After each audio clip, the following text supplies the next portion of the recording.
मी क्षिप्रा सरपोतदार. हे सगळं स्किट म्हणजे ना, खरं सांगायचं तर माझी एक भूतकाळाची छोटीशी खिडकीच मला उघडून मिळाली. आता हे लग्न झाल्यानंतर सासरी आल्यावरती अनेक गोष्टी मुली सोडतात. त्यापैकी एक सोडलेली गोष्ट म्हणजे हे स्टेजवर उभं राहण्याची हौस. Hi, myself Samruddhi. I need to talk about the skit in which I performed. So starting with that, when I was doing this thing, frankly speaking, I was not knowing the meaning of skit itself. So first thing which I did, I googled out. Like after my senior asked me that what does skit mean, and I got to know that something satirical and something like that. So talking about this, it was my learning experience. First thing. नमस्कार, माझं नाव निखिल सुनील घाणेकर. ज्या वेळेला मला माझ्या मित्रांनी मिलिंदनी मला सांगितलं तुला 2 शब्द कॅमेऱ्यासमोर बोलायचे आहे, त्यावेळेला माझ्या मनात आता दडपण आलेलं आहे. कारण मी जेव्हा लास्ट मंथमध्ये आमच्या कंपनीचे ॲन्युअल डेज होते तेव्हा मी स्किटमध्ये भाग घेतला होता. माझ्या जीवनात स्किट हा शब्द मी कधी ऐकला पण नव्हता किंवा कधी मी त्याच्यात भागही घेतला नव्हता. माझं नाव अश्विनी पोहनेकर आणि मी आता एका सॉफ्टवेअर कंपनीमध्ये काम करते. पण खूप कमी टाईम झाला ऑफिसमध्ये जॉईन होऊन आणि असं कळालं की एक ॲन्युअल डे आहे ऑफिसचा. तर आमच्या मॅम आल्या आणि मला म्हणाल्या की आपण एक स्किट करणार आहोत, तर तू येशील का, पार्टिसिपेट करशील का. तर माझ्यासाठी एक 2 मिनिटासाठी तर पहिला असा विचार केला की म्हणजे स्किट आणि मी इम्पॉसिबल. नमस्कार, माझं नाव महेंद्र सुरेश कुलट. मी इथे तुम्हाला माझा अनुभव सांगण्यासाठी आलेलो आहे. गाण्याचा अनुभव. गाणं हे मला खूप आवडतं. गाणं ऐकणं पण आवडतं आणि तसं बघितलं तर मी कानसेन आहे. मला चांगली गाणी, चांगले शास्त्रीय संगीत वगैरे ऐकणं खूप आवडतं. आणि अशाच आवडीमुळे मला एकदा आमच्याकडे कंपनीमध्ये ॲन्युअल डे होता, तर त्याच्यामध्ये पार्टिसिपेट करण्यासाठी लिस्ट मागवलेली, नावं मागवलेली की कोण काय पार्टिसिपेट करणार. तर त्याच्यामध्ये बरेचसे प्रोग्राम्स होते. स्किट होतं, गाणी होती, इंडिव्हिज्युअल गाणी होती, ड्युएट होते, असे बरेचसे प्रोग्राम होते. मेरा नाम अमितेश कुमार. हम यहाँ जमा हुए हैं अपना अनुभव बताने के लिए, जो हमने महसूस किया ऑफिस के एनुअल डे के दौरान, जो हमने स्किट का परफॉर्मेंस किया था उसके लिए. तो ऐसा नया क्या था. एनुअल डे हर साल आता है, ऑफिस का चला जाता है. अपने आप को पाया कि मैं उसके अंदर मैं भी शामिल हूँ. हाय, मेरा नाम है राजदीप चौधरी और मैं हूँ वेस्ट बंगाल से. हम लोगों का ऑफिस का एनुअल डे फंक्शंस है, तो वो 1 मंथ के बाद होगा. तो यहाँ पर सब लोग परफॉर्म कर रहे हैं पूरा ऑफिस से. मगर जब मैंने सुना था तब थोड़ा लेट हो गया था, क्योंकि सारा शेड्यूल रेडी हो गया था कि कौन सा डांसेस होगा, कौन सा सॉन्ग होगा, कौन कौन परफॉर्म कर रहा है. तो मैंने जब सुना तो मेरा ऑफिस का जो फ्रेंड है मेरा, तो वो मुझे बोला कि यू कैन पार्टिसिपेट ऑल्सो. तो मैंने बोला कि मैं यहाँ पर नहीं पहचानता हूँ, I generally play guitar, so किसके साथ मैं बजाऊँगा, क्या बजाऊँगा, ये सब क्वेश्चंस है. Second thing, we were asked to wait after office hours. So that was again a big trouble for me when I gave a thought process for it. तो उसके बाद बोला कि तुम यहाँ पर एक बार ट्राई करके देखो, बात करके देखो कि क्या होता है नहीं होता है. तो मैंने गया तो बोला कि एक काम करो, हम लोगों का तो स्लॉट पूरा फुल है, क्योंकि ये कॉर्पोरेट शो है तो पहले से फुल रहता है. तो अगर हम लोग तुम्हारा एक ऑडिशन लेंगे, तो ऑडिशन के बाद देखेंगे, अगर अच्छा लगता है तो आपको मिलेगा एक time slot. Then that also I learned how to manage out things out there. So then firstly we start, then there was a first session, second session. So gradually, slowly I understood how we need to go with that. And like during our first sessions, I was not having any roles also. I was like observing people, how they were doing out things in that. So after that I observed them, I learned, and then eventually I got a role. त्याच्यात काही career वगैरे कधी करायचंच नव्हतं मला, पण हौस मात्र होती. एकांकिका केल्या, एकदा तर 3 अंकी नाटक सुद्धा केलं.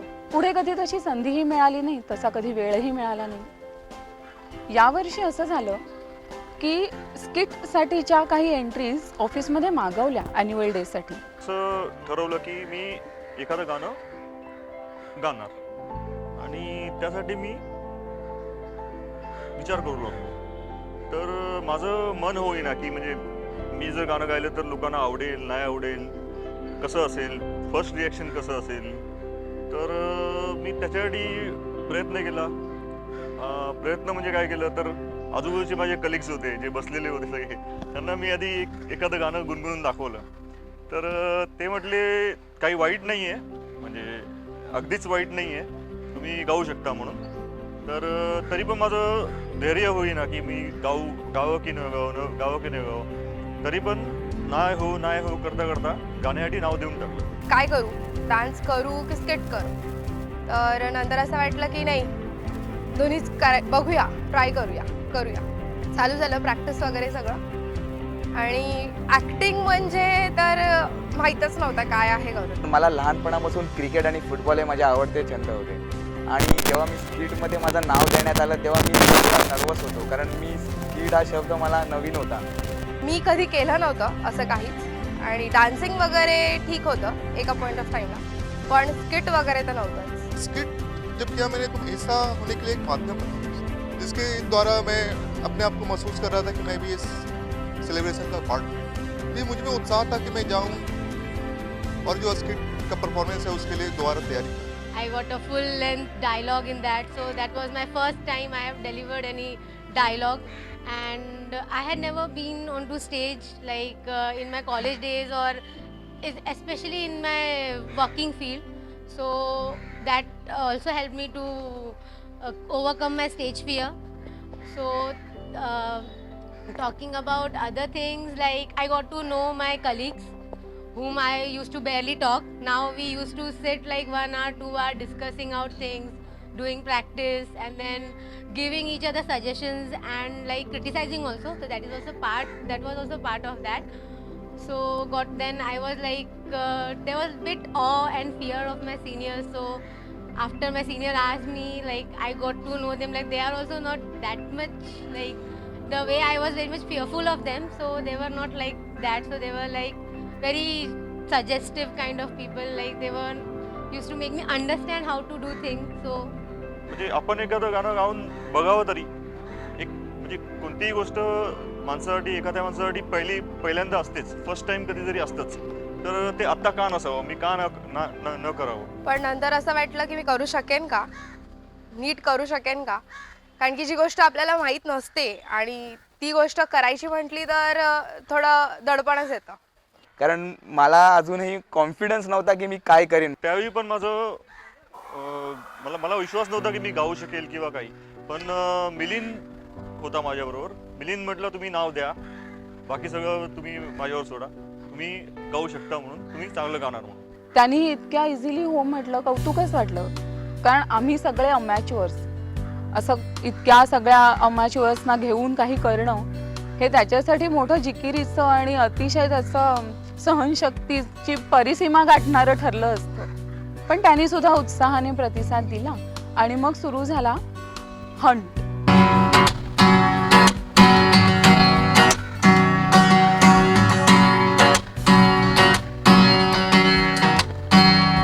गाणं बोलल्यावर जेव्हा माझं गाणं संपलं त्यावेळी बरेचशा लोकांनी टाळ्या वाजवल्या, बरेचशा लोकांनी मला प्रोत्साहन दिलं की हां तुम्ही चांगलं गाऊ शकता, चांगलं गाल तुम्ही असं. आणि त्यामुळे माझा कॉन्फिडन्स वाढला. तो मैंने बोला ठीक है, तो मैं वहाँ पर तो किसी को नहीं पहचानता हूँ, तो सिंगिंग सॉन्ग गाने वाला कोई तो आदमी नहीं है, तो मैं अकेला ही कुछ गिटार में सोलो बजा लूँगा जो सुनने में अच्छा लगेगा. तो उन्होंने बोला ठीक है ऑडिशन में आओ. तो ये ऑडिशन वाला फीलिंग मेरे लिए एकदम नया था, क्योंकि मेरे लोकेलिटी में मेरे वहाँ पर मेरा सब फ्रेंड मुझको जानता है कि मैं I am playing guitar more than last 7 years. So वहाँ पर जब भी कोई शोज आता था मुझे बुलाया जाता कि तुम आओ, तुम यहाँ पर बजाओ. तो ये मुझे थोड़ा फनी लगा, मगर फिर भी लगा कि हाँ ठीक है, if you have to do something you have to prove somehow. आणि इतकं छान वाटलं की म्हणजे रात्री झोपताना पण माझे डायलॉग्सच मला आठवायचे. मम्मीशी वगैरे बोलताना हेच बोलायची की अरे मम्मी तुला माहिती आहे मी हे डायलॉग बोलणार आहे, मी ते डायलॉग बोलणार आहे, माझा हा रोल आहे, माझा तो रोल आहे. करून तो दिवस आला. त्या दिवशी आम्ही स्किट प्ले केल्यावरती सगळ्यांना इतकं आवडलं, म्हणजे प्रत्येक जण येऊन तारीफ करत होते, प्रत्येक जण येऊन बोलत होते की खूप छान केलं करून. तर असंच एकदा डिस्कस केलं मम्मीबरोबर की मम्मी हे केलं आहे पण मला माहिती आहे मी कितपत चांगलं केलं आहे. म्हणे की तुला किती जणांनी येऊन अप्रिशिएट केलं आहे. मी ऑलमोस्ट सगळ्यांनीच येऊन अप्रिशिएट केलं आहे, तर मग बस तू छानच केलंस. आणि हा एक लाईफ टाईम एक्सपिरियन्स होता माझ्यासाठी आणि खूप आवडलं. आणि हा माझ्यासाठी एक मेमरी असेल, लाईफ टाईम मेमरी असणार आहे. आणि या स्किटमध्ये मी छत्रपती शिवाजी महाराजांचा रोल केला. आणि याच्यानंतर ज्या वेळेला आमची जी रियाज व्हायची, प्रॅक्टिस व्हायची संध्याकाळची, कारण नेहमी ऑफिसचं टायमिंग हे 10 ते 6 असल्यामुळे संध्याकाळी मी बरोबर 8च्या दरम्यान घरी जायचो. ये शो होने के बाद I was like popular to all of the persons, all of the colleagues working in our company. और सिर्फ मेरे ऑफिस में नहीं, मेरा जो बाजू का ऑफिस था वहाँ से भी, मतलब those are part of the same office. सब लोग मुझे पहचानने लगा, बोलने लगा हाँ भाई तुम तो बहुत अच्छा गिटार बजाते हो, मैंने सुना तुम्हारा गिटार. तो सो इट वाज लाइक ये गिटार वाला शो मुझे सबके और करीब लेके गया. I personally enjoyed that because it was my first thing, because I don't know A of acting also. So it was very tough time for my director to make me understand how it should be. So that was also for me also, it was like a stepping stone, but I started with like first step.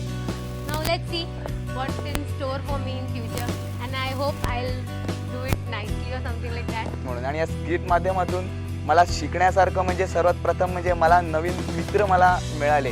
कारण ऑफिसमध्ये जे मित्र होते त्यांच्याशी एवढं coordinate माझं कधी नसायचं, कारण मी काम आणि घर या 2 गोष्टी माझ्या असायच्या.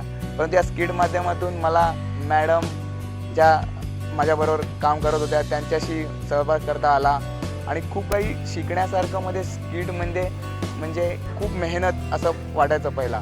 परंतु या स्किट माध्यमातून मला टाईम व्हॅल्युएबल या गोष्टी करायला मिळाल्या. त्याच्यानंतर हावभाव या गोष्टी शिकायला मिळाल्या आणि याच्यातून मला मिळालेल्या ज्या गोष्टी आहेत त्या मला लाईफमध्ये खूप युजेबल होतील. People are coming to me, those who are going to perform in the show, कि भैया तुम क्या मेरे साथ बजाओगे, तुम क्या मेरे साथ बजाओगे. तो मैंने बोला ठीक है, ये तो अच्छा बात है कि मैं सोच रहा था कि मैं पार्टिसिपेट करूँगा तो किससे कैसे करूँगा. तो ये लोग आके बोल रहे हैं and those are all good singers. तो ये करते करते क्या हुआ कि सबके साथ बजाने का मौका मिल गया. और इट वाज like on the day of the show, वो सारा दिन में मैं बैक स्टेज में ही था, because all the time I was just वो स्टेज से निकल रहा था, उसके बाद और कुछ बोल रहा है, उसके बाद फिर से एक शो आ रहा था तो मुझे फिर से जाके बजाना था. तो इट्स लाइक पूरा जो शो था उसमें मैं ही बजा रहा था सबके साथ. तो एक डिफरेंट फीलिंग था, क्योंकि ऐसा नहीं होता है जनरली. तो यहाँ पर सबके साथ एक साथ बजा के बहुत मज़ा आया. So on and on, it was a learning process, new thing, something to learn, new innovative process and all. आणि थोड्या दिवसानंतर कळालं की ॲक्टिंग काय असते, डायलॉग डिलिव्हरी काय असते, बोलतात कसं, एक्सप्रेशन्स कसे देतात, आणि सगळंच माझ्यासाठी खूप नवीन होतं. हळूहळू खूप आवडायला लागलं सगळं. तो ऐसा क्या अनुभव पाया? पहले दिन कुछ नहीं लगा, दूसरे दिन कुछ नहीं लगा, पर उसके बाद मुझे महसूस हुआ अभिनय करना है तो उसके लिए उस किरदार को समझना भी होगा. जब तक उसे महसूस नहीं करेंगे आप वो नहीं कर सकते. या ग्रुपनी, या स्किटच्या थीमनी बरंच काही दिलं. जसं मी म्हटलं की माझी भूतकाळाची एक खिडकी उघडली, तसं अलीकडच्या काळामधल्या पण बऱ्याच गोष्टींना त्यांनी बदलूनच टाकलं. म्हणजे जो औपचारिकपणा होता आमच्या नात्यामधला तो हळूच गळून गेला. दुसरी एक महत्त्वाची गोष्ट काय झाली, इतकी वर्ष या फील्डमध्ये आहे, इतके वेळा माझे नोकऱ्याही बदलल्या, बरोबर काम करणारी माणसं बदलली, पण कधी कुणाला घरी या बाबा असं म्हणायची कधी वेळच नाही आली. वरवर बोलताना आपण सगळ्यांनाच म्हणतो या हो एकदा घरी, पण खरोखरच घरी या आणि माझ्याकडे थोडा वेळ घालवा, अशी संधी मला ह्या स्किटनी दिली. Being a good friend of me, guitar helped me to make friendship in a new place. I'll try to carry on this music throughout my life, not for only for the sake of the music, for me and for मेरे अच्छे लगने के लिए. Thank you. যদি তোর ডাক শুনে কেউ না আসে তবে একলা চলো রে, যদি তোর ডাক শুনে কেউ না আসে তবে একলা চলো রে, একলা চলো একলা চলো একলা চলো একলা চলো রে, যদি তোর ডাক শুনে কেউ না আসে তবে একলা চলো রে.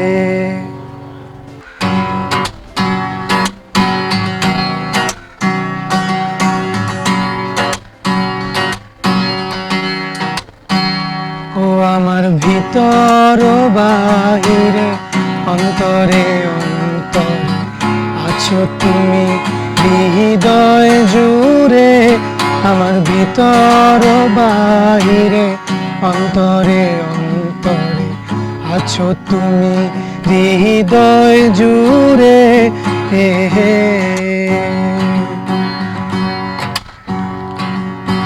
ভালো আছি ভালো থেকো, আকাশের ঠিকানায় চিঠি লিখো। ভালো আছি ভালো থেকো, আকাশের ঠিকানায় চিঠি লিখো। দিও তোমার মালা খানি,